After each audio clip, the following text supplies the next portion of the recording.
Hi there, folks. Saber4 here.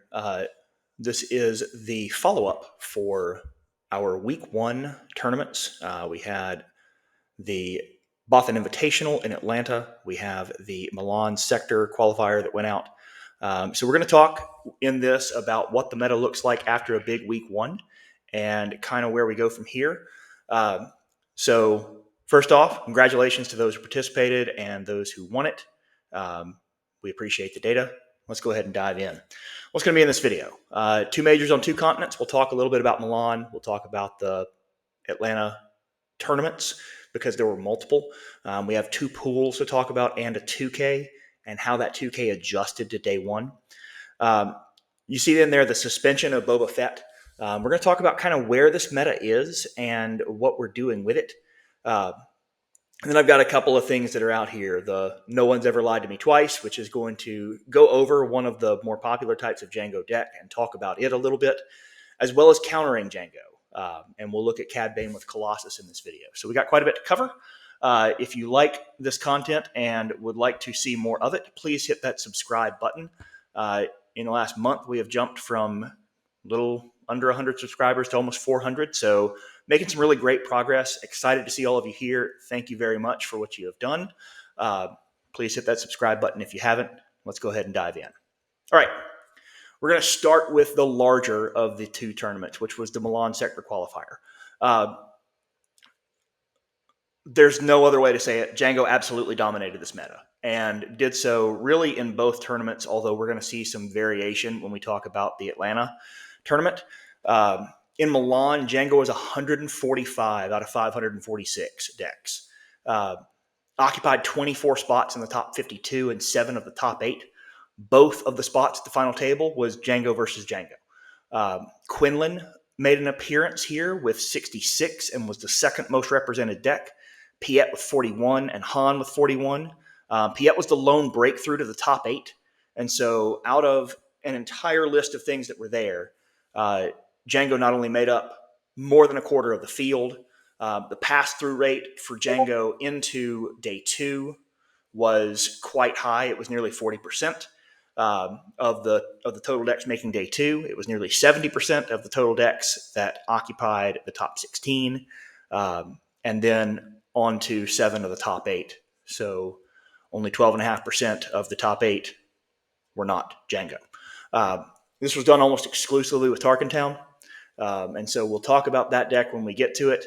Other decks with 20 or more entries, there were only 4. So there are 8 decks that were out there that saw 20 or more entries out of 546, which is a pretty slim amount when you consider it all. Jump To Lightspeed Boba and Sabine were at 40 and 30 respectively. And then Cad Bane and Palpatine made a slightly smaller showing. Cad Bane at 29 and Palpatine at 24. And Palpatine's also where we break under 5%, so I didn't go any further down than that. One of the interesting little factors here is that if you break into the top 64, it seems like you win a showcase prize. And so a lot of these people who were on rarer decks than any of these, if they broke the top 64, almost automatically won their prize. So just a little FYI there. This is the largest single shot event that we're going to see in any of the data points that we talk about. Heavily dominated by Jango, both in number and in performance. Let's look at Atlanta. 2 pools. These were capped at 128 players, I believe, but neither one of them quite went there. The winner of Pool 1 was a Quinlan Tarkentown. There were 6 leaders in the top 8, 2 Jangos, 2 Cads, a Quinlan, Han, Sabine, and a Von Reg. And then Pool 2, the winner was Jango Tarkentown, and he was half of the top 8 with Jango, Quinlan, Han, and Sabine. As it turned out, the top 16 cut was not a Jango win. And so the actual winner of the 6K did not win it with a Jango deck, but Jango did make 6 out of the 16 with Quinlan and Cad following. And we again see a very, very limited pool. We did not see Piet make an appearance here. We did not see Boba make an appearance here. We had almost exactly what we expected when I did the meta prediction video, which is to say that Jango, Quinlan, Han, Sabine, and here we are. We did get a little bit of entry with Cad, and we'll talk about him in just a minute. That top 16 cut over there you see is 6 Jangos, 3 Quinlans, 2 Hans, 2 Sabines, 2 Cads, and a Von Reg. Jango is 4 of the top 8, 2 of the top 4, but did not make the final table. The 2K adjusted for this a little bit. Slightly smaller player pool overall.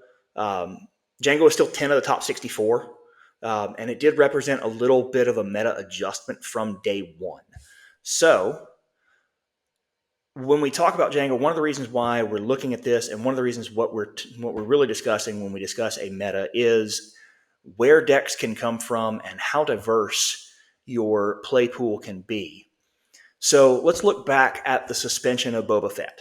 And I've kind of compared these side by side.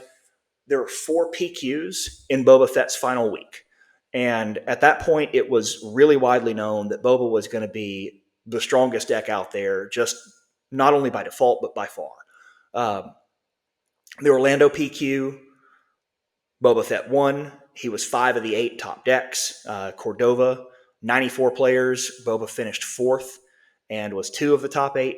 4th, 2nd, 3rd, and 4th were all kind of the same. He finished 3rd, 4th, 2 of the top 8. Paris PQ, 118 players. Won that, half of the top 8. And the Ideston PQ, 83 players, came in 3rd and 2 of the top 8. A top table count that was there. Boba represents a pretty big portion of it at 12, and he's more than the next 2 leaders combined, which were Rey and Sabine, followed by Han and Bosk at 3 apiece. Han 2 made a showing with 2 of them, and then Krennic with just 1. We see a similar top table count when we look at this week 1 meta of Jump to Lightspeed, except that we have a much, much bigger player pool. And we see that Jango was a little more dominant in that with 15 top tables. Quinlan gave up 2 of them to 7. Cad at 5, Sabine at 3, Han at 2, Piet and Von Reg with 1 apiece. Bigger player pool, smaller variability, same win count. Overall impact on the meta very similar to where Boba was when he was suspended. We do need more data. This is 1 week. It's a large data set as far as players go, because as you can see there when we're matching these up, this is Orlando at 76, 94, 118, and 83. The only tournament that was smaller than any of those was the 2K. Everything else was just about as big or larger, with Pool 1 at 116, Pool 2 at 122, and the Milan sector a giant 546. And so we see a large amount of data that came in through this, and it came back exactly what we expected. Jango Fett is in position right now, not only because he was the best known or one of the best known from set 3, but just picked up the most tools going into set 4. And so he absolutely dominated that space. So where does that leave us? We need more data. Let's see where the meta adjusts over the next couple of weeks. Denver is coming up shortly, and we will have a pretty big player pool there, as well as some other nice little sectors and qualifiers before we really start to try and figure out, is there a necessity for an adjustment to be made? Let's talk about what that Jango deck did. The core Jango Fett from week 1, I looked at a list that is available on SWODB, and it included the 100 cards that appeared in the Jango decks that are in the Milan PQ. A couple of things stand out here is that the top 2 both played what we would kind of classify as weenie decks. They went with some of these smaller deploys. They had Greedo in there. They had First Order Stormtroopers in there. There were a lot of smaller units that were put out on the table, and we'll go into the reason why in just a minute. Greedo, ISB Agent, Elite P-38 Starfighter, all things that were available for you in the previous Jango decks, as well as Ruthless Raider, Sneak Attack, Surprise Strike, Triple Dark Raid. That's classic end of set 3 meta Jango. Nothing changed there. What did change was the addition of IG-2000, along with War Juggernaut and Devastator. One of the best decks, picked up by far the best tools. Variations to Jango were kind of small. Allegiant General Pride was among them, and I do think that Allegiant General Pride is a fantastic sideboard card at the very least if you are going into initiative. You might put him in your deck as a main deck, but if you have him available in your sideboard going into game 2, he's a great one to have on the table. First Order Stormtrooper made an appearance in several of the top decks. Guerrilla Soldier made an appearance in several of the top decks. The Radiant 7 was a sideboard in several of them. Electromagnetic Pulse is another great card for the exhaust effect with damage, though that doesn't really do too much because it was already exhausting the unit. Being able to do 2 extra in a deck that already pings is quite valuable. And then No Good to Me Dead was main deck in a lot of them and was a sideboard card in most. The other thing that we have to see here is that there's a pie chart that doesn't belong to me, so I'm not going to post it here, where we saw how much of the meta is Jango, but we also saw how much of the meta is in Cunning. And right now, that is where the majority of the tools are. Rare variations in the Jango deck included Dengar and Darth Vader. Why is that important? Well, what do we have available to us in Cunning Villainy? We have Boba Fett, who was banned from the beginning. We have Thrawn that came out with him. Thrawn is a much more control-heavy deck and a little bit later deploy, and really you almost have to play Thrawn in control. But his leader ability is an active ability. It costs you resources. And so he does not do things as cleanly and efficiently as either Boba or Jango did. With set 2, we didn't really pick up help as far as anything that could replace either Boba or Jango. We get Cad Bane, and Cad is going to be one of the leaders that we talk about. We get General Grievous, but that's not a great option. So one of the things that becomes very difficult when we start talking about should Jango Fett receive some of the same treatment that Boba did is that we would severely limit the available pool of strong, cunning villainy leaders. We've already chopped one out of that pool. Granted, there's a minimum of 2%. And there's the extra one with General Grievous, but we've already chopped 2 away from it. And so pulling another one from that and leaving behind a set that's highlighted by things like Dr. Alfra and Admiral Trench, a little bit less impressive. This is a deck very similar to the one that won the sector in Milan. And a couple of things that we want to kind of point out here. I said that we had First Order Stormtroopers and Greedo in here, as well as ISB Agent and the Antagonizers. A lot of very early 1-drops, allowing us to either do things like Daring Raid from the beginning, or to play them out with something else later on. You did have Crafty Smugglers. They opted for the Zygerian Starhopper over a Cartel Spacer. And the extra damage that it can do. Staples, exactly what we expected. No Good to Me Dead, Sneak Attack, Surprise Strike, Triple Dark Raid, P-38 Starfighter, IG-2000, Ruthless Raider, War Juggernaut, Devastator, all 3 ofs in just about every single one of these decks. And then the other additions that make a lot of sense, 7th Fleet Defender, and you see an extra 7th Fleet Defender there in the sideboard. Against ping decks, that's a great one to be able to put on the table because a P-38 can't exhaust it. As long as that shield is up, you're able to go ahead and make sure that you're going to get in your attack.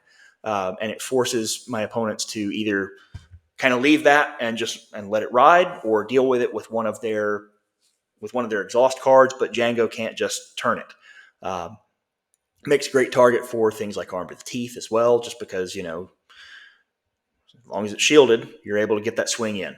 Geonosis Patrol Fighter is out here, and that kind of serves double duty because you can exploit it out and defeat one of the units that has a when defeated text to it. It also is a bounce effect, and so being able to play a bounce effect for as little as 1 and peel some indirect damage while at the same time bouncing one of your opponent's units is a great way to do things. And remember that you are going to get all the sequencing in as you go. We see, as we had discussed, Allegiant General Pride over here in the sideboard. We do see Radiant 7 over here on the sideboard, another good target to bring in if you are playing Triple Dark Raid, because it will shrink everything that it damages. What's with the 1-drops? Well, they force a choice. So, yes, you can get rid of Greedo, or you can get rid of First Order Stormtrooper with your ping, or you can work on a unit that might represent a bigger threat. Now, remember that the First Order Stormtrooper is going to do 1 damage even if you ping him. He's going to deal 1 indirect back. The First Order Stormtrooper also on attack is going to be able to deal that indirect damage, and so both of these little 1-drops represent 3 damage. The Antagonizer is able to pop straight through a Crafty Smuggler and get him out of the way completely all at once with Saboteur, or he can go around any Sentinels that aren't in Jango, but he can go around any Sentinels to get an attack. You're going to wind up with these in a good place and being able to drop them out in spots where, you might surprise strike on your second turn, or you might, depending on what you're doing, you might wind up with a Triple Dark Raid that you've played and not be pushing all the way to one of your 6-cost ships or greater. And so, it allows you to whiff a little more safely. If you're in that turn 3-4 range or 2-3 range where you are unable to ping one of your bigger ships, you can still safely play another unit onto the board and develop.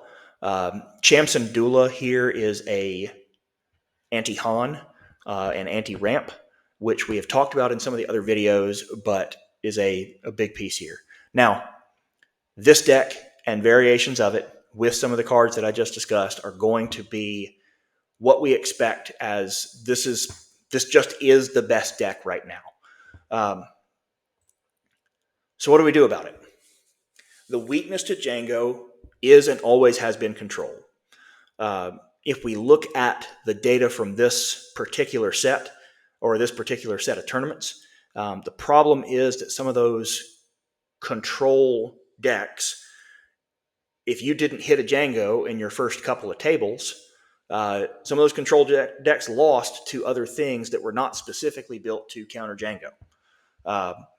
And then after they did that, they're not sitting at top tables, and so they're not seeing Jango. And so that portion of the meta that was so much stronger than what was around it kind of rose to the top and then wound up battling itself or clearing the way with all the other non-Jango decks that were there. Weakness, though, has always been to control. And we got some good control cards in this set. It's just a matter of getting it in the right place. Jango's reach has improved, as we've discussed in his video and as has been discussed in several other videos.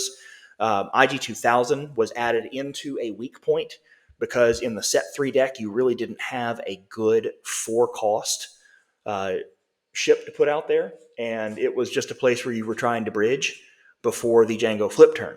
Now you have the ability to ping 3 units and exhaust 1, or if Jango is on the table, you have the ability to ping 3 units and exhaust them all. Another of the possibilities would be giving Jango an errata, which would make his ability only happen once per turn while he is on his leader side. The unrestricted portion of it is problematic. especially when you add in the War Juggernaut and the Devastator, both of which are great triple dark raid targets. Available War Juggernaut on the Jango flip and Devastator the turn after. Hey, we're going to wait, dogs. We're going to wait. Big upside on both of them. And triple dark raid is a huge problem in this deck as well, because it can target so many things that are big problematic cards for Jango. He is much harder to counter with a 25 health base, because if you are, you're Quinlan Tarkentown, you want to be able to remove units. If you're Sabini CL, you want to be able to push in that extra ambush unit. But the problem comes where you sacrificed 5 health to do it, and Jango, with one swing, can eat 13 of it with the Devastator. And so you've got a lot of big problems if you are playing a 25 health base into Jango right now. So what solution did we come up with? Well, how about Cad Bane Colossus? We saw a little bit of this in the Atlanta tournaments. It did well going through not just the field in the different pools, but it also surfaced a little bit more in day 2, where a lot of people had encountered Jango the previous day and were expecting to encounter Jango that day. And so Cad Bane Colossus, Underworld's still very easy to trigger and gets around the problem of a 5-card hand a little bit better than some. It has access to multiple forms of control, both in the tempo plays of yellow and in the hard control options of blue.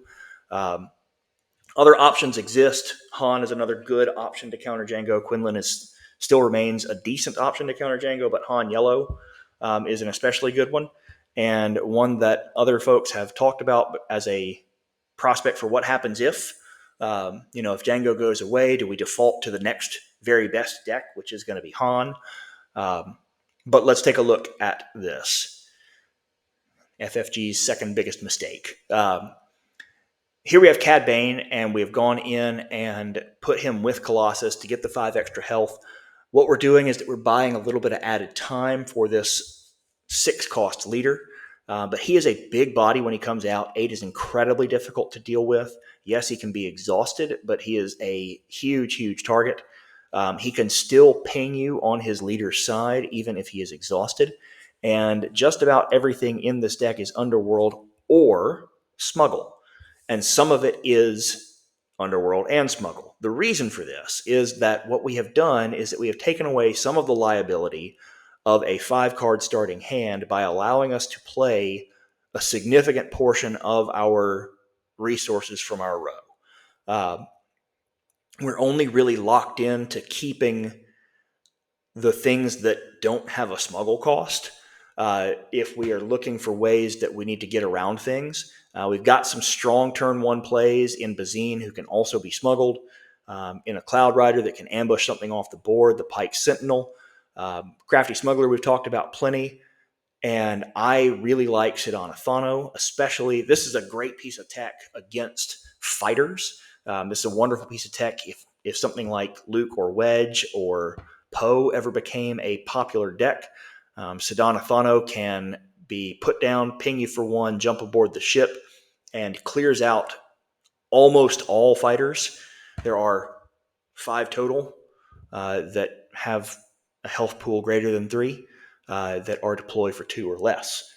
And so he is able to clear out just about all of them, with the exception of a couple things that just don't see play.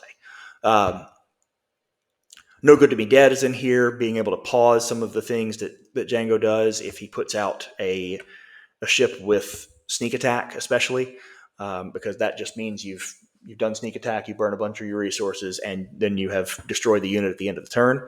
Not as good against a Ruthless Raider, but very helpful against a Devastator or something similar. Jetpack is here not only because it can add a temporary shield to something and +2, but it also has a smuggle cost. And so it allows you to play something else from your row that will beef up one of your units, and at the same time effectively draw you a card. Boba Fett remains a very strong option in here, as does the very limited space presence. The contracted jump masters are good because a lot of Jango's things do not have heavy overwhelm presence. There is overwhelm in IG 2000, but there's not in things like the Ruthless Raider. So it allows you to block one of those turns in space. Power of the Dark Side, Relentless Pursuit is great here because you have a 6-cost leader. Relentless Pursuit can capture most things because he is a bounty hunter, and so he's able to drop that on his deploy turn. A great deploy turn for Cad Bane, if he is not being exhausted, is to play Relentless Pursuit followed by a Hotshot Blaster, where he then comes in and swings for 6 instead of swinging for 2 with Raid 2. Lone Pike is here, being able to shield units. You can shield your opponent's space units with impunity because you are not a space presence. Really, as you see, there are only a couple of things that you have for space at all. No Glory Only Results, that is here specifically to counter a Ruthless Raider, but it also works, on things like a ship with Chewbacca, because it defeats a friendly unit, and that makes the unit friendly first. Cad Bane is your big closer here, along with Emperor Snoke to kind of shrink your opponent's board. There is a Dryden Voss in here that might be one of my early sideboards, but if you put Cad Bane on the table and you capture some things and you're able to come down the next turn with one of the 3 cards that are there between Dryden Voss and Supreme Leader Snoke, Voss is a little harder to kill at 5 health, but he is going to put one of those units back into play under your control. And then on the other side, we have Commandeer, which is a nice, clean answer to anything 6 cost or less. We went back with Greedo, had some more ambush and things like that. And so I think that this is probably a deck that you are likely to see evolve into that week 2 meta quite a bit, just because, if you're not playing Jango, you're probably playing something to try and fight Jango. And I think this is one of the decks that is best positioned to do so. Let me know what you think in the comments, and we will see you guys next time.